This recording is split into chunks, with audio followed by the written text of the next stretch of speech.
സുപ്രധാന വാർത്ത. കൊച്ചിയിൽ 14-കാരന് നിർബന്ധിച്ച് ലഹരി നൽകിയ കേസിൽ അമ്മുമ്മയുടെ ആൺ സുഹൃത്ത് അറസ്റ്റിൽ. തിരുവനന്തപുരം സ്വദേശി പ്രവീൺ അലക്സാണ്ടറാണ് കൊച്ചി നോർത്ത് പോലീസിന്റെ പിടിയിലായത്. കഴിഞ്ഞ ഡിസംബറിലാണ് പ്രവീൺ കുട്ടിക്ക് ഭീഷണിപ്പെടുത്തി ലഹരി നൽകിയത്.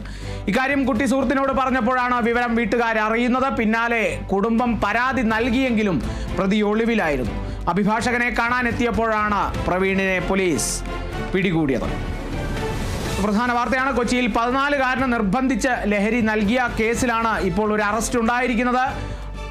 കുട്ടിയുടെ അമ്മുമ്മയുടെ ആൺ സുഹൃത്താണ് അറസ്റ്റിലായിരിക്കുന്നത്. തിരുവനന്തപുരം സ്വദേശിയാണ്. തിരുവനന്തപുരം സ്വദേശി പ്രവീൺ അലക്സാണ്ടറാണ് കൊച്ചി നോർത്ത് പോലീസിന്റെ പിടിയിലായത്. കഴിഞ്ഞ ഡിസംബറിലായിരുന്നു അറസ്റ്റിലായ പ്രവീൺ കുട്ടിക്ക് ഭീഷണിപ്പെടുത്തി ലഹരി നൽകിയത്.